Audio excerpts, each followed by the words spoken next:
على أشرف الأنبياء والمرسلين نبينا محمد وعلى آله وصحبه أجمعين ومن تبعهم بإحسان إلى يوم الدين. أما بعد فأعوذ بالله من الشيطان الرجيم. الحج أشهر معلومات فمن فرض فيهن الحج فلا رفث ولا فسوق ولا جدال في الحج وما تفعلوا من خير يعلمه الله وتزودوا فإن خير الزاد التقوى واتقون يا أولي الألباب. حج سے متعلق ابتداً تیاری کے سلسلے میں چند گزارشات ہوتی ہیں. اس کے بعد پھر حج کے دو حصے ہوتے ہیں. پہلے عمرہ ادا کیا جاتا ہے، پھر حج. ہم حج کے احکامات کتابوں میں بھی پڑھتے ہیں اور دروس اور مختلف پروگراموں میں بھی سنتے ہیں. ہماری کوشش یہ ہوتی ہے مختصر وقت میں کہ ان امور کی نشاندہی کریں بالخصوص جو لوگوں نے اضافہ کیا ہوا ہے، جو نہیں کرنا چاہیے تھا وہ کرتے ہیں وہاں پر، اور جو کرنا چاہیے اس میں کوتاہی ہے. یوں سمجھ لیں جیسے نماز کے معاملے میں لوگ زبان سے نیت کر رہے ہوتے ہیں اور نہ معلوم کیا کیا چیزیں اضافہ ہے، جو کرنا ہے وہ نہیں کرتے.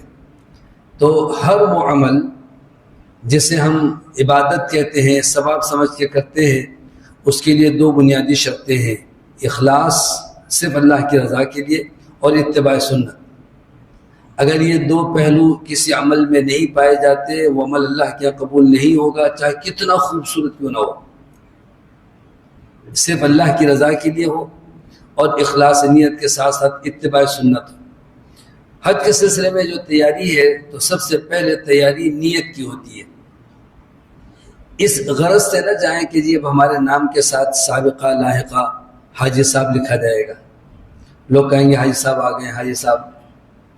تو یہ اگر دنیاوی طور پر اپنے آپ کو یہ کہلوانے کے لیے ہم نے عمل کیا ہے، پھر یہ پیسے یہ محنت سب ضائع ہو جائے گی.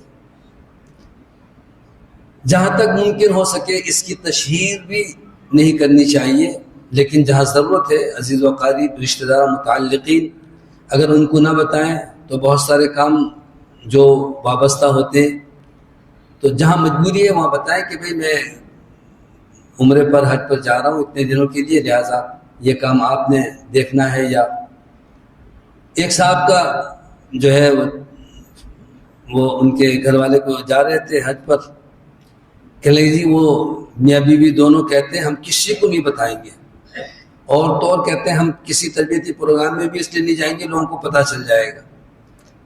تو اخلاص نیت میں یہ چیزیں مانے نہیں ہیں. آپ اگر تربیتی نشست میں بیٹھتے ہیں، آپ کی نیت سیکھنے کی ہے. ضروری نہیں کہ جتنے بیٹھے ہوئے سب حج پہ جا رہے ہیں. یہ تو ذکر بیت اللہ سننا یہ بھی سعادت مندی ہے. جو جا چکے ہیں وہ ان کی یاد تازہ ہو جاتی ہے، جو نہیں گئے ان کو اللہ تعالیٰ یہ سعادت عطا فرمائے اور بار بار عطا فرمائے. ضمن ایک بات یاد آئی کہ ایک صاحب نے کل پروگرام میں سوال کیا کہ جی حج کے لیے جائیں کیسے، وسائل تو ہے نہیں. بات یہ ہے کہ وسائل سے حج نہیں ہوتا، اللہ کی طرف سے بلاوے سے ہوتا ہے. کتنے ہی لوگ ہیں صاحب حیثیت ابھی تک انہوں نے حج نہیں کیا، کبھی عمرہ نہیں کیا، دنیا جہان کی سیر کرتے ہیں. اور کتنے لوگ ہیں جن بیچاروں کے پاس کچھ نہیں ہے، بس اللہ تعالیٰ نے سبب بنا دیا. مولانا رومی نے ایک واقعہ لکھا ہے کہ ایک بطور مثال کے لکھا ہے کہ ایک چیونٹی کے دل میں شوق پیدا ہوا کہ میں بھی اللہ کے گھر کی زیارت کروں. اس نے اللہ سے دعا کی، اللہ نے کبوتر بھیج دیا. چیونٹی کبوتر کے پیر پہ چڑھ گئی، کبوتر اڑا بیت اللہ کے وہ چھت پر جا کر رکا. چیونٹی نیچے اتری، اس نے بیت اللہ کی زیارت کر دی. مقصد یہ ہے کہ جب ہم اللہ سے دعا کریں گے اللہ سبب بنا دیتا ہے. اس کے لیے سچے دل سے دعا کیا کریں، ہے نا. ربنا وجعلنا مسلمین لک ومن ذریتنا امۃ مسلمۃ لک وارنا مناسکنا وتب علینا. یا ویسے ہی جو اپنے الفاظ میں بھی اب دعا کریں، جب مانگیں گے تو اللہ دے گا. جن کے پاس توفیق ہے، یعنی اللہ نے روپے پیسے دیے ہیں، تو پہلی فرصت میں ہی حج ادا کرنا چاہیے. ہمارے یہاں پہلے تصور یہ تھا کہ حج بڑھاپے میں، وہ سمجھتے زندگی کا آخری عمل یہ ہونا چاہیے. ایسا نہیں ہے. حج تو جوانی کا عمل ہے اور مشقتوں والا عمل ہے. اس دور میں بھی مشقت ہوتی تھی. آج اتنی سہولتوں کے باوجود صرف مکے تک پہنچنے میں جو لمبا عرصہ لگتا تھا وہ مختصر ہو گیا. ہفتوں کا سفر چند گھنٹوں میں، لیکن وہاں جو حج کے ایام میں مشقتیں ہیں وہ پہلے جیسی ہی ہیں۔ رش اتنا ہوتا ہے کہ گاڑیاں ہونے کے باوجود بھی پیدل والے شاید پہلے پہنچ جاتے ہیں۔ بڑی ظاہر ہے کہ پہلے اتنے لوگ نہیں ہوتے تھے، اب لاکھوں کا مجمع ہوتا ہے۔ تو بہرحال عرض یہ تھا، سب سے پہلے تو نیت درست کر لیں، یعنی ریا دکھاوے سے، بیجا تشہیر سے، لوگ جیسے گھر میں ایئرپورٹ پر جگہ جگہ اپنی جو ہے نا سیلفی بناتے ہیں، ویڈیو بناتے ہیں، اپلوڈ کر رہے ہوتے ہیں، دیکھو جی میں نے احرام باندھا کیسا لگ رہا ہوں، دیکھو جی میں حج پہ جا رہا ہوں۔ اللہ کو یہ بات پسند نہیں ہے۔ دوسرا کام جو کرنا ہے حج کے سلسلے میں، جو تیاری کی ہے، اللہ تعالیٰ یہ عمل قبول فرمائے، حلال پاکیزہ مال سے، شک والا مال بھی اس میں شامل نہ کرے، اس لیے کہ ان اللہ طیب لا یقبل الا طیبا، اللہ پاک ہے اور پاکیزہ مال قبول کرتا ہے۔ کوئی بھی چاہے صدقہ دیں یا خیرات کریں، کسی کی مدد کرنا چاہیں، اللہ کی رضا کے لیے جو بھی خرچ کریں حلال۔ بلکہ ایک مسلمان جو مال کھائے، بچوں کو کھلائے، جو حاصل کرے، سب پاکیزہ ہونا چاہیے، اس لیے کہ اللہ تعالیٰ نے کلوا من طیبات ما رزقناکم کہہ کر حکم دیا ہے نبیوں کو بھی اور ایمان والوں کو بھی کہ پاکیزہ مال کھاؤ۔ تیسرا کام یہ ہے، جب آپ روانگی کا ارادہ کر لیں تو پہلے سے ہی اپنی اصلاح شروع کر دیں۔ ایسا نہیں ہے کہ وہاں سے آپ صاف ستھرے ہو کر آئیں گے۔ جو ادائیں اللہ کو پسند ہے وہ اپنائیں ابھی سے، نماز کی پابندی کریں، صبح شام کے اذکار کی پابندی کریں، قرآن کی تلاوت کا زیادہ اہتمام کریں۔ جو چیزیں ایک مسلمان میں ہونی چاہیے نہیں تھی، کمزوریاں تھیں، نماز کی کوتاہی یہ دور کر دیں، غفلت کو دور کریں۔ ہم نے ایسے احباب کو دیکھا حج گروپ لے کر جاتے ہیں، اور ان کے ساتھ بھی جانے کا اتفاق ہوا تو وہ گٹکا وغیرہ کچھ کھایا کرتے تھے، تو ہوٹلوں میں جو ڈسٹ بن رکھا ہوتا ہے اس کے اندر شاپر بھی رکھتے ہیں کچرا ڈالنے کی، وہ اس میں پیپ پھینک دیتے ہیں۔ کمرے والوں نے کہا کہ شیخ صاحب ان کو ذرا سمجھائیں، تو میں نے ان کو کہا، میں نے کہا بھائی یہ ہے ہی لغویات، چھوڑ دو بھائی، یہ کیا آپ کیا کھاتے رہتے ہو سب؟ کہنے لگے بس شیخ صاحب یہ بس چند دن ہے، مینا جائیں گے نا پھر نہیں کھاؤں گا۔ مینا پہنچ گئے، پھر میں نے یاد دہانی کرائی کہ نہیں بس یہ 2-3 دن ہے مینا عرفات، بس پھر یہاں سے ختم۔ واپس آ گئے حج سے مکے میں، پھر مجھے دیکھ کر کہنے لگے بس یہ مکے تک ہے، پھر نہیں۔ جو یہاں سے چھوڑنے کا ارادہ نہ ہو، مکے میں، مینا میں، عرفات میں، کہیں بھی، وہ کیا خاک چھوڑیں گے؟ تو بری عادت کو یہ نہ کہ ہم چھوڑ دوں گا، ابھی چھوڑیں ابھی، لیکن بعض چیزیں ایسی ہیں جس کے چھوڑنے کے لیے ہمت کی ضرورت ہوتی ہے۔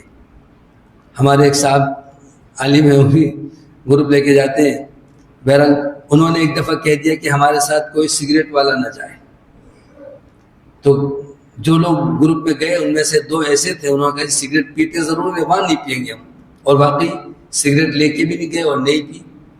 لیکن یہاں سے جانے کے بعد وہاں پہنچ گئے، 1 دن 2 دن ہو گئے، پیٹ جو ہے نا ان کا گیس بھر گئی اور تکلیف شروع ہو گئی، اجابت نہیں ہو رہی ہے۔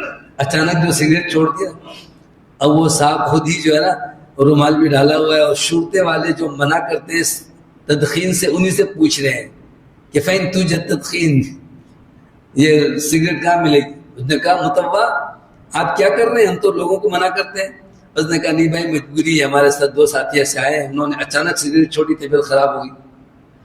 تو بھائی آپ کو چھوڑنا ہے نا ابھی سے شروع کر دیں، وہاں جا کے نہیں چھوڑ سکتے۔ ایک دن میں اگر مثال کے طور پر کوئی 8-10 سگریٹ پی لیتا ہے تو اس کو 5 میں آ جائے، 2 پر آ جائے، 1 پر آ جائے، پھر 1 دن چھوڑ کے آہستہ آہستہ، تاکہ یہ عادت بری چھوٹ جائے۔ اگر چھوڑنا چاہے تو، نہ چھوڑنا چاہے تو پھر تو 10 بہانے ہیں۔ اسی طرح سے سفر پر روانگی سے پہلے آپ گھر والوں کو بالخصوص نصیحت کریں اور وصیت کریں۔ ہمارے یہاں وصیت کا لفظ جو ہے نا وہ یہ سمجھا جاتا ہے جیسے کوئی شخص اب موت کے لیے تیار ہے۔ بھئی موت کے لیے تو ہر وقت تیار رہنا چاہیے، لیکن پتہ نہیں زندگی میں دوبارہ اللہ تعالیٰ وہاں سے واپس آنے کا موقع عطا کرتا ہے یا وہیں پر، یہ کم سعادت نہیں ہے۔ نبی کریم صلی اللہ علیہ وسلم کے ساتھ ایک شخص کا حج کے دوران انتقال ہوا، آپ نے فرمایا اس کے چہرے پہ کپڑا مت ڈالنا، اس کو غسل دو اور اس کی کفن میں خوشبو مت لگانا۔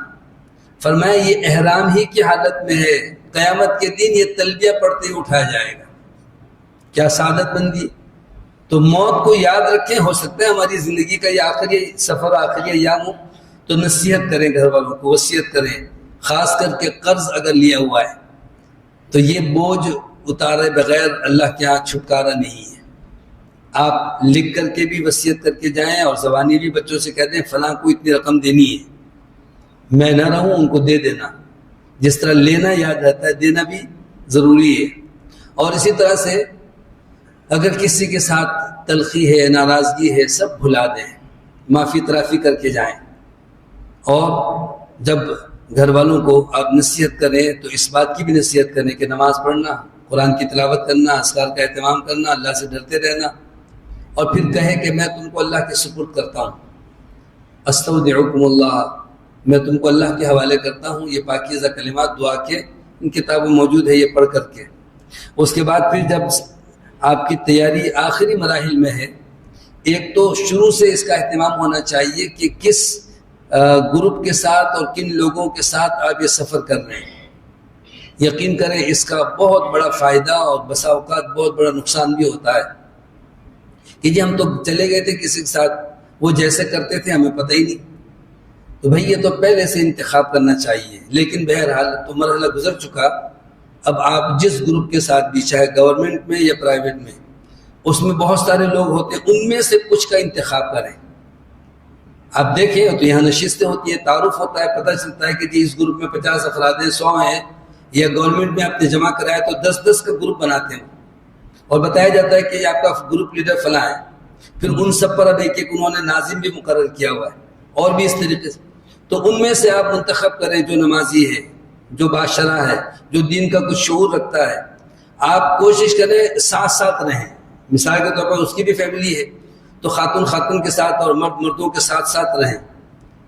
جب ساتھ رہیں تو ایئرپورٹ سے لے کر واپس کراچی آنے تک کسی جگہ بھی ساتھ نہ چھوڑیں.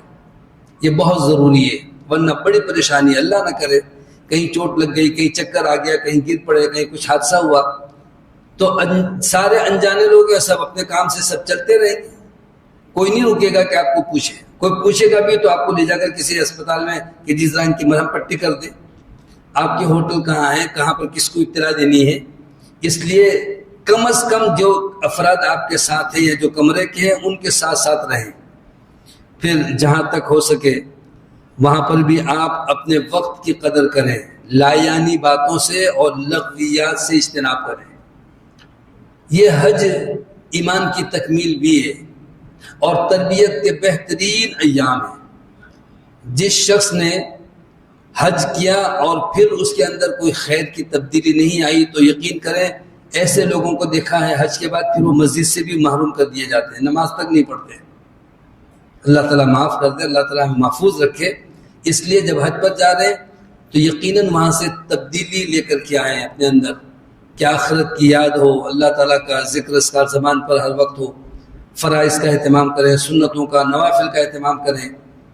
تو کس طریقے سے کرنا چاہیے کہ آپ کے پاس یہ جو حج عمرے کی کتابیں ہیں, آسان حج ہے, مسنون حج عمرہ ہے, حصن المسلم ہے, چھوٹا قرآن مجید ہے, یہ سب چیزیں اپنے ہینڈ بیگ میں اپنے ساتھ رکھیں تاکہ آپ جب بھی فارغ ہوں تو زیادہ سے زیادہ ذکر اذکار میں اور نماز میں, دعاؤں میں, تلاوت میں اپنے آپ کو مصروف رکھیں. اپنا حلیہ بھی وہ رکھیں جو اللہ کو پسند ہے. اب تک آپ نے داڑھی اگر نہیں رکھی تھی اور حج پہ جاتے ہیں تو لوگ کہتے ہیں وہاں سے ہم داڑھی رکھ کے آئیں گے, نہیں ہو سکتا. یہاں سے کوشش کریں کہ ابھی سے آپ داڑھی کاٹنا چھوڑ دیں, یہیں سے آپ بری عادتوں کو چھوڑ دیں. بہرحال جب تیاری ہو گئی الحمدللہ آپ جانے لگے تو احرام کسے کہتے ہیں اور احرام کی کیا پابندی ہے, تفصیل جو ہے نا سمجھ لیجیے اچھی طرح سے. مردوں کے لیے احرام تو 2 چادریں پہن کر کے میقات سے نیت کرتے ہیں, وہ ہے احرام. عورتوں کے لیے ان کا عام لباس ہے بس حجاب اور پردہ اور جو ایک شرعی لباس ہونا چاہیے. تو احرام کی جو ابتدا ہے عام طور پر گھر سے یا کراچی ایئرپورٹ سے غسل کر کے آپ نے 2 چادریں باندھ لی, ایک چادر تہمت کی شکل میں اور ایک چادر اوپر اوڑھتے ہیں. اسے لوگ کہتے ہیں احرام, حالانکہ یہ احرام کی چادریں ہیں. احرام کی حالت میں اس وقت آپ پر پابندی شروع ہوگی جب میقات پر جہاز پہنچے گا. جب آپ لبیک پڑھنا شروع کریں گے، اس میں دو غلطیاں بڑی عام ہیں۔ ایک تو لوگ اپنے گھر سے ہی احرام باندھ کے اور 2 رکعت نماز پڑھ کے لبیک پڑھنا شروع کر دیتے ہیں۔ تو احرام کی چادریں تو گھر سے باندھ سکتے ہیں، لیکن احرام کی چادریں باندھنے کے بعد مزید 2 رکعت نفل پڑھ کر کے اور نیت کر لیتے ہیں، نفل نہیں ہے اس کے کوئی بھی۔ احرام کی چادریں باندھنے کے بعد احرام کی 2 رکعت نفل سنت نہیں ہے۔ کہتے نبی صلی اللہ علیہ وسلم نے 2 رکعت پڑھی تھی، دراصل وہ ناقص علم ہے، آپ کو کسی نے صحیح بتایا نہیں ہے کہ نبی کریم صلی اللہ علیہ وسلم مدینے سے روانہ ہوئے ظہر کی نماز کے بعد، تو ظہر کی 4 رکعت پڑھی آپ نے مدینے میں، اور مدینے سے تھوڑے سے فاصلے پر تھا ذوالحلیفہ، اب تو مدینے کا حصہ ہے وہ، مدینہ شہر اتنا پھیل گیا۔ ذوالحلیفہ پہنچے، وہاں پر آپ نے عصر کی نماز پڑھی، تو چونکہ سفر شروع ہو گیا تھا 2 رکعت پڑھی، وہ عصر کی نماز تھی۔ اور نیت آپ نے کب کی؟ جب آپ سواری پر بیٹھ گئے، 2 رکعت نفل پڑھ کے آپ نے نیت نہیں کی وہاں پر، وہ تو نفل نہیں تھی بلکہ عصر کے 2 فرض تھے۔ جب آپ سواری پر بیٹھ گئے اور آپ کی سواری آپ کو لے کر کھڑی ہوئی، تو آپ نے قبلہ رخ اس کو سواری کو کھڑا کیا، اور پھر اللہ اکبر اور جو سفر کی دعائیں ہیں وہ پڑھتے ہوئے پھر آپ نے کہا لبیک عمرتن یا لبیک حجن، جو آپ حج کرنے، اور اب تلبیہ پڑھنا شروع کریں گے۔ ہم چونکہ ہوائی جہاز میں ہوتے ہیں، جن کا یہاں سے سفر جدہ کے لیے، وہ سن لیں۔ جو لوگ مدینہ جائیں گے اور مدینہ میں چند دن قیام کرنے کے بعد تو پھر وہ احرام مدینہ سے باندھیں گے۔ جو لوگ جدہ کے لیے یہاں سے جاتے ہیں تو کراچی سے ان کو احرام کی چادریں تو باندھنی ہے، لبیک پڑھنا شروع نہیں کرنا ہے۔ یہ کب شروع کریں گے؟ جب ہوائی جہاز میں اعلان ہوتا ہے کہ ہم میقات پر 10 منٹ کے بعد پہنچنے والے ہیں، یا کبھی آدھے گھنٹے پہلے بھی اعلان کر دیتے ہیں بعض ایئر لائن والے کہ ہم آدھے گھنٹے کے بعد میقات کے اوپر سے گزریں گے۔ تو اس قسم کا میقات کا جب بھی اعلان ہو تو اب آپ چاقو چوبند ہو جائیں۔ کوئی سویا ہوا ہے اس کو جگا دیں، باتوں میں اس سے کہیں کہ آپ نے اعلان سن لیا نا۔ کبھی اس خیال میں رہتے ہیں کہ جی ہم 10 منٹ کے بعد میقات پہ پہنچنے والے ہیں یا میقات کے اوپر سے گزریں گے، تو پھر وہ انتظار میں رہتے ہیں کہ دوبارہ میقات پر پہنچنے کے بعد کوئی اعلان ہوگا۔ یہ کوئی بس تو نہیں ہے کہ وہاں جا کے رکے گی، ہوائی جہاز تو منٹوں میں آگے گزر جائے گا۔ تو جب یہ اعلان ہو تو اسی وقت تیاری کر لیں، اور اگر 10 منٹ کا اعلان ہوا ہے تو 10 منٹ تقریباً ہو آپ نیت کر کے لبیک پڑھنا شروع کر دیں، ورنہ تو تھوڑی دیر میں تو جدہ آ جائے گا۔ جو حج اور عمرے کے لیے جا رہے ہیں اور احرام کی نیت، احرام باندھے بغیر، نیت کے بغیر میقات سے آگے گزر جائیں تو ان کو دم دینا پڑتا ہے، یا پھر واپس لوٹ کر کے آئیں تو لوٹنا بھی ممکن نہیں ہے۔ اس لیے اچھی طرح سے سمجھ لیں کہ آپ نے جب آپ وہاں پہنچ میقات کا اعلان ہو تو اس وقت آپ کو نیت کرنی ہے۔ نیت کے الفاظ، چونکہ ہمارے ہاں حج جو ہے نا وہ حج تمتع ہے۔ حج کی 3 قسمیں ہیں۔ نمبر 1 تو حج افراد، وہ صرف مکے والوں کے لیے، یعنی وہ جب حج کرنا چاہتے ہیں تو 8 ذی الحج کو احرام باندھ کے منی جائیں، عمرہ شامل نہیں ہے، اس لیے تو مکے کے باشندے ہیں، عمرہ تو جب چاہیں کر سکتے ہیں۔ تو ان لوگوں کے لیے جو مکی ہیں، مکے کے باشندے ہیں، وہ حج افراد کرتے ہیں، یعنی اکیلا حج، عمرہ شامل نہیں ہے۔ اس حج میں قربانی بھی لازم نہیں ہے، کرنا چاہیں کریں۔ دوسری قسم حج کی جو نبی کریم صلی اللہ علیہ وسلم نے حج کیا تھا، جب آپ مدینے سے روانہ ہوئے تو آپ نے سیدنا علی کے ذریعے سے یمن سے 100 اونٹ قربانی کے منگوائے تھے۔ تو قربانی کا جانور ساتھ لے کر کے جائیں تو حج اور عمرہ ایک ہی احرام کی حالت میں رہیں گے حج تک۔ اس کو حج قران کہتے ہیں۔ یہ حج قران صرف اسی وقت ممکن ہے جب قربانی کا جانور ساتھ ہو۔ کچھ لوگ کہتے ہیں ہم نے قربانی کے پیسے تو دے دیے نا، قربانی کے پیسے دیے، قربانی کا جانور ابھی آپ کے پاس نہیں ہے۔ قربانی کا جانور تو اسی وقت آپ جب 10 تاریخ کو آپ کی طرف سے قربانی ہوگی، تو حج قران اب نہیں ہو سکتا۔ ایام جاہلیت میں ایک تصور یہ بھی تھا کہ وہ حج تمتع کو گناہ کبیرہ سمجھتے تھے. وہ کہتے تھے حج کرنے آئے ہیں اور احرام اتار دیا، بیوی سے صحبت کر رہے ہیں، یہ سب خیالات منتشر ہیں، پھر 2 دن 4 دن کے بعد مینا جائیں گے. تو نبی کریم صلی اللہ علیہ وسلم نے جب صحابہ کو حجۃ الوداع کے موقع پر احرام کھولنے اور حج تمتع کرنے کا حکم دیا تو کچھ لوگوں میں ہچکچاہٹ دیکھی اور پوچھنے لگے کہ اللہ کے رسول احرام کھول دیں کیسے؟ تو آپ نے فرمایا کاش مجھے پہلے سے علم ہوتا تو میں بھی قربانی کا جانور لے کر نہ آتا، میں بھی حج تمتع کرتا. یہاں کچھ فقہا کا کہنا یہ ہے کہ نبی صلی اللہ علیہ وسلم نے چونکہ حج قران کیا تھا وہ افضل ہے، لیکن ایسی بات نہیں ہے. آسان اور افضل حج تمتع ہے، اس لیے کہ نبی کریم صلی اللہ علیہ وسلم نے تمام صحابہ کو حکمن اختیار نہیں دیا، حکمن فرمایا طواف کرو، 2 رکعت نماز پڑھو، صفا مروا کی صحیح کر کے احرام اتار دو. یہاں تک کہ اما عائشہ صدیقہ رضی اللہ تعالیٰ عنہ جو حجۃ الوداع کے موقع پر آپ کے ساتھ تھی، جب مکہ پہنچے 4 ذی الحج کو تو وہ ایام کی وجہ سے عمرہ نہیں کر سکی. 4 دن گزر گئے، 8 ذی الحج کو مینا جانے کا وقت آیا تو نبی کریم صلی اللہ علیہ وسلم نے یہ نہیں فرمایا چلو تم اپنا احرام رہنے دو، تمہارا حج قران ہو جائے گا یا حج فلاں ہوگا، کچھ نہیں. آپ نے فرمایا احرام کھول دو، کنگھی کرو، عمرہ چھوڑ دو اور حج کا احرام باندھو. چنانچہ اسی دن جانے سے کچھ دیر پہلے اما عائشہ نے کنگھی کی، بال کھول دیے، عمرہ چھوڑ دیا اور اب حج کا احرام باندھا، پھر اب روانہ ہوئی مینا کے لیے. یعنی وہ لوگ جیسا کہ اس دفعہ بھی کچھ لوگوں کی روانگی آخری تاریخ میں ہے تو وہ کہتے ہیں ہمارے گروپ والوں نے ہم سے کہا ہے کہ ہم حج قران کریں گے. نہیں ہو سکتا اور یہ درست نہیں ہے. مشقتیں جھیلنے کے باوجود بھی ثواب نہیں ملے گا سنت پر عمل نہ کریں، چونکہ اللہ نے فرمایا عاملۃ ناصبہ، عمل کرنے والے تھکنے والے قیامت کے دن سزا کے اور جہنم کے مستحق ہوں گے. کیوں کہ رسول اللہ صلی اللہ علیہ وسلم کے عمل سے خلاف کر رہے. آپ کا عمل کیا تھا کہ حج تمتع کریں. حج تمتع افضل حج ہے، یعنی آپ احرام باندھ کر عمرہ کریں، احرام کھول دیں اور حج کا احرام الگ سے باندھ دیں.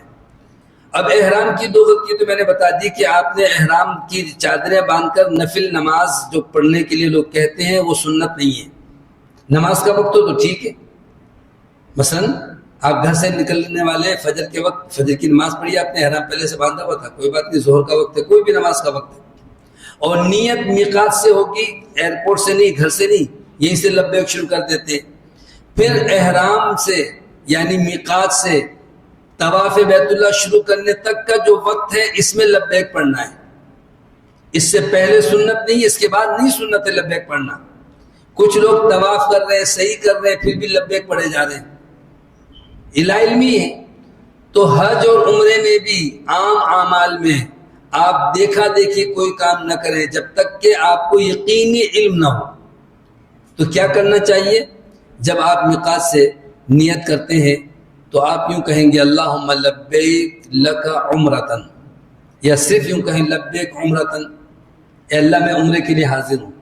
اور یہ بھی کہہ سکتے ہیں کہ حجم متمتعا، اے اللہ میں حج کرنے آیا ہوں، حج تمتع کرتا ہوں، یعنی عمرہ کر کے احرام کھول دوں گا. اس کے بعد پھر لبیک پڑھیں.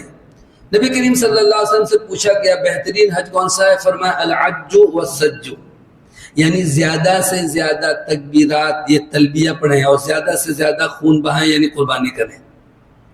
اللہ نے توفیق دی ہے تو 1 2 5 10 جتنی چاہے قربانی کریں، لیکن حج تمتع میں ایک قربانی لازم ہے، وہ بھی اگر کوئی استطاعت نہ رکھتا ہو یا قربانی کا جانور میسر نہ آئے تو اللہ نے فرمایا تم 3 روزے حج کے دوران اور 7 روزے گھر آ کے رکھ لو، یہ اس کے قائم مقام ہے. اب لبیک کے جو الفاظ ہیں جو پہلی دفعہ جاتے ہیں یا بار بار بھی جاتے ہیں لیکن بہت سارے لوگ شرماتے ہیں اور تلبیہ پڑھنے کے بجائے ایسے جیسے ذکر اذکار دل میں، یہ دل کے کلمات نہیں ہیں، اونچی آواز سے یہ توحید کے کلمات ہیں. یہ ایک عجیب ترانہ ہے، ساری دنیا سے لوگ ایک جیسا لباس اور سب ایک جیسا جملہ ایک جیسے انداز میں تو لبیک کی مشق کریں اور خوب کثرت کے ساتھ لبیک پڑھیں، مرد حضرات اونچی آواز سے اور خواتین دھیمی آواز سے۔ 2 دفعہ میں تلبیہ کے الفاظ دہراتا ہوں، 1 دفعہ میں کہلواتا ہوں، آپ میرے ساتھ ساتھ کہہ لیجئے۔ لبیک اللہم لبیک لبیک لا شریک لک لبیک ان الحمد والنعمت لک والملک لا شریک لک۔ یہ تو سکھانے کے لیے، لیکن جب میقات سے جائیں گے تو آپ اس طریقے سے نہ کلمائیں اجتماعی، بلکہ میرے ساتھ ساتھ آپ کہیں گے، اب میرے بعد نہیں، ساتھ میں میرے ساتھ ہیں۔ لبیک اللہم لبیک لبیک لا شریک لک لبیک ان الحمد والنعمت لک والملک لا شریک لک۔ آپ یہ والے انداز سے بنیں کہ بس میں جہاں بھی موقع ملے آپ زور سے پڑھنا شروع کریں، لوگ ساتھ ساتھ پڑھنا شروع کر دیں گے۔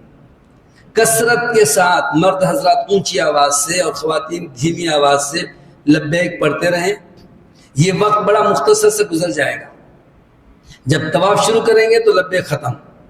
اس درمیان میں نماز کا وقت تو نماز پڑھیں، دعائیں پڑھیں، صبح شام کے اذکار، قرآن کی تلاوت، کوئی ضروری بات، لیکن غیر ضروری باتیں اور غیر ضروری موبائل، یہ سب چیزیں اس سے اجتناب کریں۔ مکہ مکرمہ پہنچ کر کے فوری طور پر عمرہ کرنا، طواف کرنا ضروری نہیں ہے۔ آپ آرام کریں، کھانا کھائیں، اگر دوپہر کا وقت ہے، چلو گرمی بہت ہے، شام کو طواف کریں گے، کوئی بات نہیں، یا تھکے ہوئے ہیں رات سو جائیں، کل کریں گے، کوئی حرج نہیں ہے۔ لیکن اس وقت تک احرام کی پابندی رہے گی، یعنی میقات سے جب آپ نے لبیک پڑھنا شروع کیا، اب بال ناخن نہیں کاٹ سکتے، خوشبو نہیں لگا سکتے، سر پہ کپڑا نہیں اوڑھ سکتے، موزے جوتے نہیں پہن سکتے، عام جوتے پہن سکتے ہیں۔ احرام کی حالت میں جو لوگوں نے مشکلات پیدا کر دی ہیں کہ جی 2 پٹی کی چپل ضروری ہے، احرام کی نشانی ہے، ہرگز ہرگز نہیں۔ 2 پٹی کی چپل بالکل لے کے مت جائیں، سخت نقصان دہ۔ جو چپلیں، جو جوتے، جو سینڈل آپ عام زندگی میں پہنتے ہیں سب پہن سکتے ہیں، صرف موزے اور پولیس فوجیوں کے جو جوتے ہوتے ہیں نا اوپر والے، وہ نہیں پہن سکتے۔ کچھ لوگ کہتے ہیں کہ پیر کے اوپر والی ہڈی جو ہے نا وہ چھپنی نہیں چاہیے، حالانکہ ایسی کوئی بات نہیں ہے۔ تخنے کا ذکر ہے، تخنے، جیسے وضو کے بارے میں بھی قرآن میں فرمایا کہ وَأَرْجُلَكُمْ إِلَى الْكَعْبَيْنِ، تو یہ کعبین کا ذکر ہے صحیح بخاری میں، کہ اگر کسی کے پاس جوتے نہ ہوں اور چمڑے کے موزے ہیں تو ٹخنے سے نیچے سے کاٹ دے۔ موزے بھی وہ پہن سکتا ہے، ہاف موزے جو ہوتے ہیں وہ بھی پہن سکتے ہیں۔ اور جب آپ تازہ دم ہو، تھکن اتر جائے، پھر طواف شروع کریں۔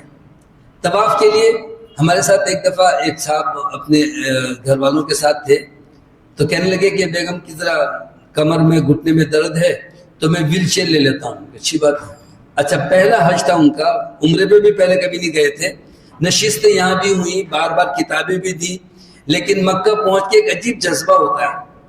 ہم رات کے وقت پہنچے تھے، ہم نے کہا فجر کی نماز پڑھ کے ناشتہ کر کے پھر انشاءاللہ ہم جائیں گے عمرہ کرنے۔ وہ فجر سے پہلے چلے گئے، وہی جا کے فجر پڑھیں گے۔ فجر تو ہم بھی پڑھ کے واپس آئے، وہ واپس نہیں آئے، اور انہوں نے عمرہ شروع کر دیا۔ ہم لوگ ناشتہ کر کے پھر گئے، الحمدللہ سب نے عمرہ کیا، طواف کیا، صحیح کی، سب فارغ ہو کر کے اور ظہر سے پہلے آ گئے۔ وہ عصر تک نہیں آئے، مغرب تک نہیں آئے۔ اچھا، سم سب نے لے لی تھی، ان کو فون کر کے کسی نے پوچھا تو کہنے لگے ابھی میرا دوسرا طواف ہے۔ لوگ سمجھے شاید دوسرا چکر لگا رہے ہیں۔ وہ جو ان کی بیگم کہتی تھی نا کہ میں چل نہیں سکتی، ویل چیئر لے کر جائیں، وہ ویل چیئر چھوڑ دی، اور ایسا جذبہ وہاں جا کے آتا ہے۔ پیدل ہی سفر شروع کیا، عمرہ کیا، اور 1 نہیں 2 نہیں 7 طواف کیے ان لوگوں نے۔ چونکہ ہم نے کہا تھا نا کہ 7 چکر لگانے، تو سمجھے 7 چکر کے بجائے 7 طواف۔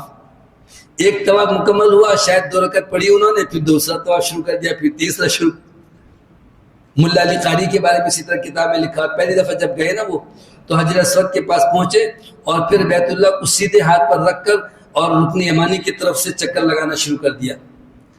تو کسی نے پوچھا کہاں سے آیا ہو، تو انہوں نے اپنا شہر کا نام بتایا، کہنے لگے تم نے کسی سے حج کا مسئلے مسائل پوچھ لیا ہوتا، ملا علی قاری اتنے بڑے عالم ہیں، انہی کی کوئی کتاب پڑھ لی ہوتی، حالانکہ وہ خود تھے. یعنی جو لکھتا پڑھتا ہے نا وہ بھی وہاں جا کر کے انسان غلطی ہو کر بیٹھتا ہے. اس لیے اکیلے نہ جائیں جذبات میں جلدی، کیونکہ بس بے چین ہے، بیت اللہ دیکھنا ہے، طواف شروع کرنا ہے سکون کے ساتھ. اب طواف دیکھیں، عمرے کی 4 کام ہیں: احرام، طواف، سعی اور حلق. تو احرام باندھ کر آئے لبیک پڑھتے ہوئے.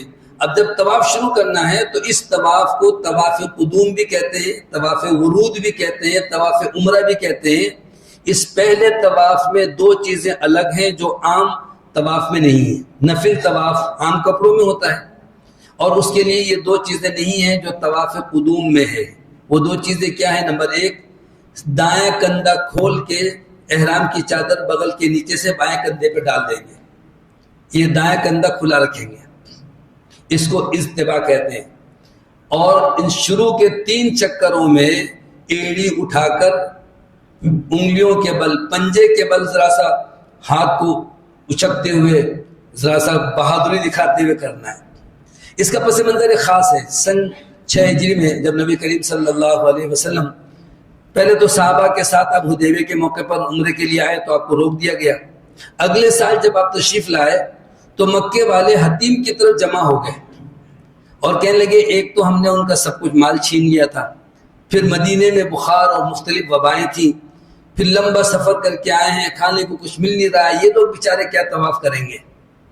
چلتے چلتے کوئی بیٹھ جائے گا، کوئی گھٹنا پکڑے گا، کوئی کمر پہ ہاتھ رکھے گا، ہم تالیاں بجائیں گے، سیٹیاں بجائیں گے، مذاق اڑائیں گے کہ تم عمرہ کرنے آئے ہو. نبی کریم صلی اللہ علیہ وسلم ان کے عزائم کو بھانپ گئے. آپ نے فرمایا ہم چل کر نہیں، ہم تو دوڑ کے طواف کریں گے. چنانچہ ان مکے والوں کو اپنی قوت دکھلانے کے لیے آپ نے صحابہ سے فرمایا اس طریقے سے اپنا کندھا کھول لو، ایڑیاں اٹھاؤ. اب جو اس طریقے سے طواف شروع کیا تو حجر اسود سے ایک کونا آیا حتیم کا، حتیم کے باہر سے گزرے دوسرا کونا آیا، تیسرا کونا جب آیا رکن یمانی والا تو مکے والوں سے اوجھل ہو گئی، بیت اللہ کی دیوار آ گئی ساتھ میں. تو نبی کریم صلی اللہ علیہ وسلم نے رکن یمانی سے حجر اسود تک رمل نہیں کیا، یعنی وہ عام رفتار سے آپ چل کر آتے تھے. اس درمیان میں جب شروع کریں گے تو سیدھے ہاتھ سے بسم اللہ اللہ اکبر کہہ کے طواف شروع کریں گے. یہ 2 چیزیں کرنے کے بعد ایک تو آپ نے کندھا کھول لیا، ایک تھوڑا سا ایڑی سے اٹھا کر چلیں گے. تو یہاں پر جب لوگ بیت اللہ کی طرف اپنا ہاتھ اٹھا کر استلام کرتے ہیں تو یہاں پر بھی 2 غلطیاں کرتے ہیں. ایک تو 2 ہاتھ سے کر رہے ہوتے ہیں، صحیح نہیں ہے، سنت ہے صرف دائیں ہاتھ سے. دوسرا یہ کہ وہ ہاتھوں کو بوسہ دیتے ہیں. حجر اسود کو بوسہ دینا اس وقت سنت ہے جب آپ حجر اسود تک پہنچ سکیں تو منہ سے بوسہ دیں، ہاتھ لگے تو ہاتھ کو بوسہ دیں. ایک دفعہ نبی صلی اللہ علیہ وسلم اونٹ پر طواف کر رہے تھے تو آپ نے چھڑی حجر اسود کو لگائی اور اس کو بوسہ دے دیا. لیکن جب آپ دور ہیں تو صرف استلام کریں گے بس، پھر اس کو چومنا نہیں ہے. اچھا لوگوں کو دیکھا دیکھی نا لوگ سمجھتے ہیں پتہ نہیں ہم کچھ غلط کر رہے ہیں تو وہ بھی شروع ہو جاتے ہیں. دیکھا دیکھی نہ کریں، 2 ہاتھ نہیں اٹھانے ہیں اور چومنا نہیں ہے، صرف ایک ہاتھ سے ایک دفعہ آپ نے یوں کیا بسم اللہ اللہ اکبر کہہ کر اپنے طواف شروع کر دیا. اب کوئی مخصوص دعا نہیں ہے، جو دعا آپ کو آسان لگے. کچھ دعائیں ان کتابوں میں موجود ہے، سبحان اللہ الحمدللہ لا الہ الا اللہ واللہ اکبر ولا حول ولا قوت الا باللہ، جو بھی آپ کو اچھا لگے. ربنا آتنا ربنا ظلمنا، کوئی بھی دعا پڑھیں. جب آپ رکن یمانی تک پہنچے، حجر اسود سے جو پہلا کونا ہے، تو نبی کریم صلی اللہ علیہ وسلم اس کو بھی ہاتھ لگاتے تھے. اس کو ہاتھ لگانا سنت ہے. اگر رش نہ ہو، آسانی ہو، ہجوم ہے تو کسی کو نہ دھکا دیں نہ اپنے آپ کو تکلیف پہنچائیں، پھر وہاں پر استلام نہیں کرنا ہے. اور ان 2 کونوں کے علاوہ باقی 2 کونوں کو یا اور در و دیوار کو ہاتھ لگانا، چومنا متبرک سمجھ کر کے یہ بھی جائز نہیں ہے. صرف حجر اسود کو بوسہ دینا ہے، در و دیوار کو نہیں، غلاف کعبہ کو نہیں. اور رکن یمانی کو صرف ہاتھ لگانا ہے، اگر لگا سکے تو، پھر چومنا نہیں ہے. اور اگر وہاں تک نہ پہنچ سکیں تو پھر استلام بھی نہیں کرنا ہے۔ ایک اور عمل ہے رکن یمانی سے حجر اسود تک، نبی کریم صلی اللہ علیہ وسلم نے جو دعا سکھلائی ہے، ربنا آتنا فی الدنیا حسنہ وفی الآخرۃ حسنۃ وقنا عذاب النار، اس کو دہراتے رہیں بار بار۔ لوگ اس دعا میں بھی پیوند کاری کرتے ہیں، وقنا عذاب النار، وقنا عذاب الحشر، وقنا عذاب القبر، وقنا عذاب المیزان، پتہ نہیں کیا کیا تک بندیاں کرتے ہیں۔ یہ پیوند کاری درست نہیں ہے، صرف مسنون دعا ہے، قرآن کی دعا ہے، یہ بس اتنا ہی پڑھیں ربنا آتنا کی دعا، اور اس کو دہراتے رہیں یہاں تک کہ جب حجر اسود تک پہنچ جائیں، آپ کا ایک چکر ہوا، پھر دوبارہ سے تکبیر کہیں اللہ اکبر اور پھر شروع ہو جائیں۔ پھر اسی طرح سے جب رکن یمانی پر پہنچیں گے تو پھر دوڑنا چھوڑ کر عام رفتار سے ربنا آتنا فی الدنیا پڑھتے ہوئے حجر اسود تک آئیں، پھر آپ استلام کریں گے، 2 چکر ہو گیا، اب تیسرا چکر شروع ہو گیا۔ جب 3 چکر یہاں پر مکمل ہو جائیں تو اب رمل نہیں کرنا ہے، اس لیے کہ مکے والے 3 چکروں میں بھاگ گئے، وہ تو آئے تھے مذاق اڑانے، لیکن دیکھا کہ تو دوڑ دوڑ کے کر رہے ہیں۔ جب وہ چلے گئے تو پھر نبی کریم صلی اللہ علیہ وسلم نے فرمایا کہ اب رمل کی ضرورت نہیں ہے۔ پھر عام رفتار میں آپ نے 4 چکر اور مکمل کیے، کل 7 چکر بیت اللہ کے گرد مکمل کر کے 2 رکعت نماز پڑھتے ہیں، یہ طواف کا لازمی حصہ ہے۔ بہت سے لوگ لا علمی میں یا اپنی خاص فقہ کی جو ہے پابندی میں لوگوں کو روکتے ہیں کہ عصر کے بعد طواف کرو تو نماز نہ پڑھنا، ممنوع اوقات ہے، جبکہ بیت اللہ میں کوئی ممنوع اوقات نہیں ہے۔ یہ شرف، یہ عظمت صرف مکے کے لیے ہے، مدینے کے لیے بھی نہیں ہے۔ مدینہ منورہ میں بھی آپ ممنوع اوقات میں نفل نماز نہیں پڑھ سکتے، لیکن مکہ المکرمہ میں نبی کریم صلی اللہ علیہ وسلم کا فرمان گرامی ہے، سنن نبی داؤد کی حدیث ہے، آپ نے بنو عبد مناف سے فرمایا یا بنی عبد مناف لا تمنعوا احدا صلی فی هذا البیت او طاف فی ایت ساعت شاء من لیل او نہار، رات دن کوئی طواف کرے، نماز پڑھے، کسی وقت بھی کسی کو مت روکنا۔ وہاں پر آپ مقام ابراہیم کو، در و دیوار کو ہاتھ لگائیں، چومیں تو فوراً وہ شرطے اور وہاں کے ذمہ داران منع کرتے ہیں، حرام حرام۔ لیکن عصر کے بعد، فجر کے بعد اب نماز پڑھنے کوئی منع نہیں کرتا سوائے ہمارے پاکستانیوں کے۔ یہ بیچارے دین سے اتنی آگہی ہے نہیں، چیخنا شروع کر دیتے۔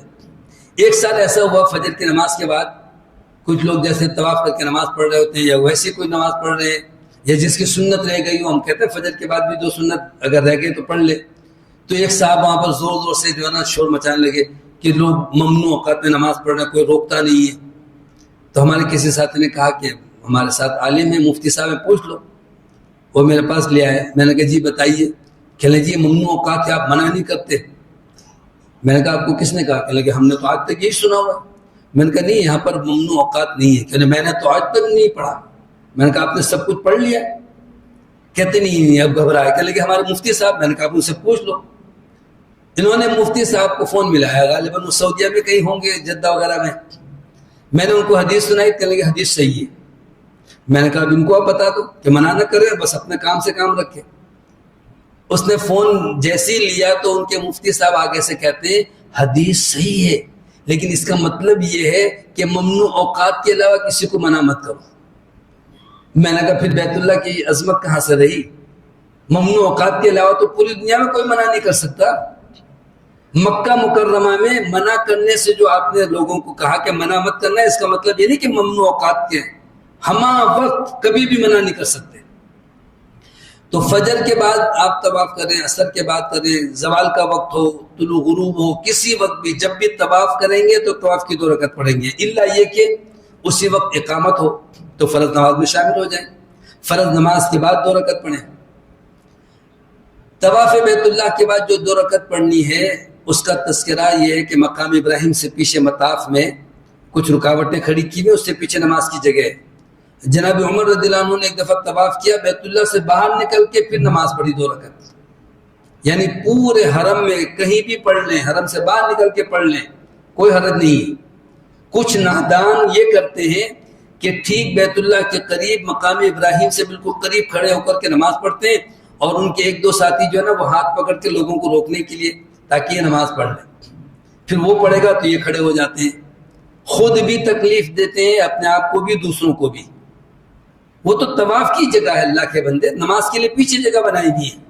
اللہ نہ کرے کچھ لوگ تو پورے گروپ کی شکل میں آتے ہیں، 40-50 افراد، اور وہ دیکھتے نہیں ہیں، بس ایک ساتھ بھیڑ کی چال چل رہے ہوتے ہیں۔ اگر اس میں کوئی شخص دب گیا تو نکلنا مشکل ہے، تو وہاں نہ پڑھے نماز، نماز کے لیے پیچھے جگہ ہے۔ یہ جو 2 رکعت نماز پڑھنی ہے، اس میں سورہ فاتحہ کے ساتھ پہلی رکعت میں سورہ کافرون، دوسری رکعت میں سورہ اخلاص پڑھیں اور نماز پڑھ کے پھر دعا کریں۔ یہ قبولیت کا موقع ہے، خوب دل سے کتاب ہاتھ میں لے کر بھی دعا پڑھ سکتے ہیں، طواف میں نہیں۔ پہلے تو یہ ہوتا تھا کہ لوگ موٹی موٹی کتابیں شائع کرتے تھے، طواف کے پہلے چکر کی دعا، دوسرے چکر کی، تیسرے چکر کی، حاجی کو چکر میں ڈالا رکھا، ایسے چکر گھماتے تھے، اتنی موٹی موٹی کتابیں۔ کوئی مخصوص دعا نہیں ہے جو آپ کو آسان لگے، لیکن ہاں فرض نماز کے بعد جو دعا کی قبولیت کا وقت ہے، بہت سی دعائیں آپ کو نہیں آتی تو آپ اندر دیکھ کے پڑھ لیں یا اپنے الفاظ میں پڑھیں، اردو زبان میں مانگے، کوئی حرج نہیں۔ اس کے بعد پھر نبی کریم صلی اللہ علیہ وسلم نے سیر ہو کر زمزم پیا ہے۔ وہاں پر زمزم کے لیے نل بھی لگے ہوئے ہوتے ہیں، بیسن بنے ہوئے ہوتے ہیں، اور جگہ جگہ کولر رکھے ہوئے ہوتے ہیں۔ وہ جو کولر رکھے ہوئے ہیں ان میں بیچ بیچ میں ایسے کولر ہیں جس میں سادہ زمزم ہوتا ہے۔ لوگ کہتے ہیں کہ نارمل ٹھنڈا پانی نہیں ہے، باقی تو جو مشین سے ٹھنڈا کیا ہوا زمزم ہے۔ تو جو غیر مبرد، یعنی اس میں لکھا ہوتا ہے ناٹ کولڈ، وہ والا زمزم پیا کریں۔ ٹھنڈا زمزم پیتے یک ٹھنڈا ہوتا ہے، اور اوپر سے گرمی بھی ہے، فرش وہاں پر بڑا ٹھنڈا ہوتا ہے، تو انسان اکثر گلا، نزلہ، زکام، بخار بیمار پڑ جاتے ہیں۔ طواف کے دوران اگر آپ ہاف موزے پہن سکیں، جوتے پہن سکیں، چپل پہن سکیں تو بالکل پہن کر کے طواف کر سکتے ہیں، کوئی حرج نہیں ہے۔ جو ہمارے یہاں کے لوگ ہیں نا، وہ خواہ مخواہ کے لیے مسلم سائل، اور جوتے تو اتار دو، کوئی حرج نہیں ہے۔ اگر آپ کے جوتے ناپاک نہیں ہیں، کیسے پتہ چلے گا؟ ناپاکی نظر آئے تو اس کو دور کر دیں، ورنہ آپ نے فرمایا جب تم چلتے ہو پاک مٹی پر تو جوتے پاک ہو جاتے ہیں۔ پاک کرنے کے لیے اس کو صابن سے رگڑ کے دھونے کی ضرورت نہیں ہے۔ جو عام جوتے ہیں وہ بھی پاک ہیں۔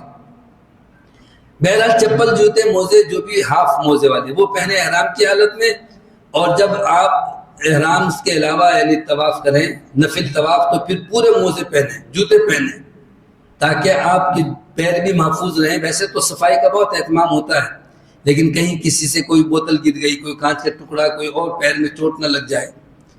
طواف بیت اللہ کے بعد سعی، عمرے کا یہ اہم ترین حصہ سعی کا۔ ایام جاہلیت میں صفا اور مروہ پر بت رکھے ہوئے تھے، جب لوگ وہاں جاتے تو ان بتوں کو سلام پیش کرتے۔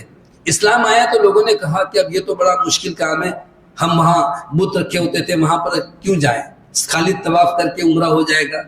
تو اللہ نے یہ آیت نازل فرمائی، ان الصفا والمروۃ من شعائر اللہ فمن حج البیت او اعتمر فلا جناح علیہ ان یطوف بہما۔ جو حج عمرہ کرے تو بیت الصفا اور مروہ کے درمیان سعی کرے، کوئی حرج نہیں ہے۔ عروہ بن زبیر جو ہے وہ اپنی خالہ عائشہ سے روایت کرتے ہیں کہ عائشہ سے پوچھا کہ کیا اس کا مطلب صحیح کرنا ضروری نہیں ہے کیونکہ اللہ نے فرمایا؟ تو عائشہ کہتے ہیں کہ نہیں بھائی، تمہیں غلط فہمی ہوئی، اللہ نے یہ نہیں کہا کہ فمن حج البیت او اعتمر فلا جناح علیہ اللہ یطوف بہما، نہیں کہا اللہ نے کہ صفا مروہ کی صحیح نہ کرو تو کوئی حرج نہیں، بلکہ صحیح کرو، کوئی حرج نہیں۔ بت تھے وہ تو ہٹا دیے گئے ہیں، ان بتوں کی وجہ سے صحیح نہیں ہو رہی ہے، بلکہ تو ابراہیم علیہ السلام کی اہلیہ سیدہ ہاجرہ اپنے بیٹے کے لیے، اپنے لیے جو پانی تلاش کر رہی تھی، تو دوڑ کر صفا سے نیچے بیٹے کے پاس، پھر مروہ پر، وہ ادا اللہ نے محفوظ رکھی ہے۔ جب آپ صحیح کے لیے جانے لگے تو ایک دفعہ اور استلام کرنا بھی سنت ہے، اور اگر ممکن ہو سکے تو نبی کریم صلی اللہ علیہ وسلم حجر اسود اور بیت اللہ کے دروازے کے درمیان کا جو حصہ ہے وہاں چمٹ کر کے دعا کرتے تھے، اس کو ملتزم کہتے ہیں۔ اب تو یہ بہت مشکل کام ہے، بہت صحت مند لوگ بھی وہاں جا کر کے نا ان کے اوسان خطا کر جاتے ہیں، اتنا رش، ایسا ریلا آتا ہے۔ تو آپ دور سے جیسے نماز پڑھ کے آپ نے دعا کر لی، استلام کریں اور چلے جائیں بس۔ صحیح کے لیے جب جانے لگے تو یہ آیت پڑھنی چاہیے، ان الصفا والمروۃ من شعائر اللہ۔ اس کے ساتھ ساتھ نبی صلی اللہ علیہ وسلم نے یہ بھی فرمایا، ابدؤ بما بدا اللہ بی، اللہ نے جس سے آغاز کیا ہم بھی اسی سے شروع کرتے ہیں، یعنی صفا سے۔ صفا پہاڑی پر پہنچ کر کے نبی کریم صلی اللہ علیہ وسلم نے بیت اللہ کی طرف رخ کر کے ہاتھ اٹھا کر دعا مانگی ہے۔ اس دعا میں یہ کلمات 3 دفعہ پڑھنے ہیں، کتاب میں موجود ہے، ایک دفعہ دہرا دیتا ہوں، لا الہ الا اللہ وحدہ لا شریک لہ لہ الملک ولہ الحمد وہو علی کل شیء قدیر، لا الہ الا اللہ وحدہ انجز وعدہ ونصر عبدہ وہزم الاحزاب وحدہ۔ یہ الفاظ پڑھتے ہوئے پھر دعا کریں، پھر الفاظ پڑھیں، پھر دعا کریں، 3 دفعہ یہ الفاظ دہرانے۔ صفا پر لوگ پہنچ کے یہ دعا پڑھنے اور ہاتھ اٹھا کر دعا کرنے کے بجائے وہاں بھی استلام شروع کر دیتے ہیں۔ یہ سنت نہیں ہے، طواف میں استلام کرنا ہے، وہاں بھی چومنا نہیں ہے، لیکن صحیح میں تو استلام ہے ہی نہیں نا۔ صحیح شروع کرنے سے پہلے ہاتھ اٹھا کے دعا کرنی ہے، اس کے بعد پھر صفا سے مروہ کی طرف جائیں گے تو درمیان میں 2 سبز لائٹوں کی نشانی لگائی ہوئی ہے، وہاں پر تھوڑا سا پہلے نشیب تھا، اما ہاجرہ دوڑ کر گئی تھی، وہ ایک سنت اللہ نے باقی رکھی ہے۔ وہ جو نشانات ہیں وہاں تیز چلیں تھوڑا سا، اگر ساتھ میں خاتون ہے یا کوئی عمر رسیدہ ہے، کوئی بزرگ ہے، تو اس کو چھوڑ کر کے آپ تیز نہ دوڑیں، بچھڑنے کے بعد پھر ملنا بڑا مشکل ہے، وہ آپ کو ڈھونڈے، آپ اس کو ڈھونڈے، پریشان رہیں گے۔ نبی صلی اللہ علیہ وسلم نے طواف کے دوران ایک شخص کو دیکھا کہ اس نے اپنے کسی عزیز کو اپنے ساتھ رکھا ہوا تھا، ایک رسی اس کے ہاتھ میں باندھ لی، ایک رسی اپنے ہاتھ میں پکڑ لی۔ نبی کریم صلی اللہ علیہ وسلم جب اس کے پاس سے گزرے تو آپ نے رسی کو کاٹ دیا، فرمایا خود ہو بے یدی، اگر تم اس کو چلانا چاہتے ہو اپنے ساتھ تو ہاتھ پکڑ کے چلاؤ۔ تو اگر مرد حضرات ایک دوسرے کا ہاتھ پکڑ لیں یا میاں بیوی ہیں ایک دوسرے کا ہاتھ پکڑ لیں، اس سے احرام کی کوئی خلاف ورزی نہیں ہوتی۔ بحیثیت ایک میاں بیوی کے ہاتھ پکڑ کے طواف کر سکتے ہیں، ہاں جو میاں بیوی کے تعلقات ہیں، میاں بیوی کی باتیں ہوتی ہیں، اس طرح کے تصور وہ باتیں نہ کریں، ہاتھ پکڑ کے آپ نے فرمایا اس کو جو ہے نا چلاؤ۔ تو جہاں سبز بتی ہے طواف سعی کے دوران، وہاں پر اس کا ہاتھ نہ چھوڑیں، آپ تھوڑا سا دوڑنے کا انداز اپنائیں لیکن ساتھ ساتھ رکھیں تاکہ اگر بچھڑ گئے تو پھر ڈھونڈنا بڑا مشکل ہوتا ہے۔ مروہ پہاڑی پر پہنچ کر کے ایک سعی کا ایک چکر ہو گیا، پھر وہاں بھی بیت اللہ کی طرف ہاتھ اٹھا کر کے دعا پڑھنی ہے، وہی دعا، وہ ان الصفا والی آیت نہیں پڑھنی ہے، صرف لا الہ الا اللہ سے شروع کریں گے۔ 3 دفعہ یہ دعا پڑھ کے پھر واپس آئیں صفا پر، تو پھر وہیں پر وہ سبز لائٹ ہے، وہاں تھوڑا سا تیز چلیں گے۔ صفا پر پہنچ گئے تو 2 چکر ہو گئے، پھر واپس مروہ پہ 3را چکر، پھر صفا پر 4تھا، پھر مروہ پہ 5واں، پھر صفا پر آئے 6ٹھا اور 7واں چکر مروہ پہاڑی پر۔ جہاں لوگ دن بہ دن کوئی نہ کوئی اضافہ کرتے ہی رہتے ہیں، وہاں ایک نیا اضافہ اور شروع کر دیا لوگوں نے کہ سعی کے بعد مروہ پہاڑی پہ لوگ فوراً شکرانے کی 2 رکعت شروع کر دیتے ہیں۔ کیا کہتے ہیں؟ طواف ہو گیا جی، چلو شکرانے کی 2 رکعت پڑھ لو۔ نبی کریم صلی اللہ علیہ وسلم سے زیادہ کون شکر گزار ہوگا؟ آپ نے سعی کے تکمیل کے بعد 2 رکعت نہیں پڑھی، صرف دعا ہے، صحیح شروع کرتے ہوئے دعا ہے، صحیح ایک چکر ہوا دعا، پھر دوسری، اس طرح سے 8 دفعہ دعا کر لی، آخری دعا مروہ پہاڑی پر آپ نے کر لی، ختم۔ اس کے بعد کوئی نفل نہیں ہے، بلکہ صفا مروہ کی سعی کے دوران اگر وضو نہ ہو تو بھی کوئی حرج نہیں ہے۔ پہلے تو یہ مسجد حرام سے باہر کا حصہ کہلاتا تھا، اب تو مسجد کے اندر بلکہ اس سے بھی باہر دور دور تک چاروں طرف حرم کو اتنا وسیع کر دیا گیا ہے۔ تو اگر دوران طواف، دوران سعی نماز کا وقت ہو جائے، نماز پڑھے، پھر آگے باقی چکر اسی طرح سے جاری رکھیں، کوئی حرج نہیں ہے۔ یا کوئی ایسے تھک گیا تھوڑی دیر بیٹھ جائے تو کوئی حرج نہیں ہے، کوئی ضروری بات کرنا ہو طواف اور سعی کے دوران کوئی حرج نہیں ہے۔ بس یہ ہے کہ طواف کے دوران وضو ہونا چاہیے، سعی کے دوران وضو ہونا ضروری نہیں۔ لیکن کچھ لوگ ہیں جن کو تکلیف ہوتی ہے، مثلا گیس کی تکلیف ہے، وضو رکتا نہیں ہے، یا کچھ لوگوں کو قطرے خارج ہوتے ہیں، یا بعض خواتین کو ایام کے علاوہ بھی مسلسل کوئی اس طرح سے تکلیف ہوتی ہے جس کو حدیث میں استحاضہ کہا گیا، تو ایسی صورت میں انہیں بار بار وضو کرنے کی ضرورت نہیں ہے۔ ایک طواف کے لیے ایک دفعہ وضو کر لیا، پورا طواف کر لیں، ایک نماز کے لیے ایک وضو کر لیں، پوری نماز پڑھ لیں۔ تکلیف ہے نا، بار بار وضو ٹوٹ جاتا ہے۔ صحیح سے فارغ ہونے کے بعد اب آپ جائیں بال کٹوائیں، احرام اتار دیں، غسل کر کے عام کپڑے پہن لیں، یہ آپ کا عمرہ الحمدللہ ادا ہو گیا۔ لوگ کرتے کیا ہیں کہ بال کٹوانے کے بجائے تھوڑے سے بال ادھر سے تھوڑے سے ادھر سے کاٹ لیے، کیوں جی کل دوسرا عمرہ کریں گے پھر بال کٹوانے، تو تھوڑے تھوڑے سے بال کاٹنا سنت نہیں ہے، بلکہ یہ بھی دین میں ایک اضافہ ہے۔ حد درجہ دین میں رد و بدل کر ڈالا ہے لوگوں نے، پورے سر کے بال کٹوائے ہیں، چاہے استرا پھروائیں مشین یا قینچی سے، تھوڑے تھوڑے سے نہیں۔ اب تو حکومت سعودیہ کی طرف سے یہ سہولت موجود ہے کہ مربع پہاڑی سے جب صحیح کر کے فارغ ہوں اب نیچے اتریں تو وہاں پر صحن میں انہوں نے اچھے خاصے 10-15 نائی بٹھائے ہوئے اور وہ قینچی سے بال کاٹتے ہیں پورے سر کے بغیر کسی پیسے کے، مفت میں۔ اگر آپ نے استرا پھروانا ہے تو پھر آپ باہر جائیں، لیکن اگر قینچی سے، جیسے بڑے بال ہیں اور ابھی آپ حج عمرہ کر کے بال چھوٹے کروائیں پھر حج پہ آپ استرے سے بال منڈوائیں تو وہاں پر بھی سہولت موجود ہے۔ خود اپنے ہاتھ سے چاہیں تو کاٹ لیں، مشین لے جائیں۔ جس نے احرام نہیں اتارا وہ بھی اپنے بال کاٹ سکتا ہے، کسی اور کے بھی بال کاٹ سکتا ہے۔ لوگ ایسی مشکلات پیدا کر دیتے ہیں، جس نے ابھی احرام نہیں کھولا وہ کسی کا بال نہیں کاٹ سکتا، کیوں بھائی؟ ایسی کوئی ممانعت نہیں ہے۔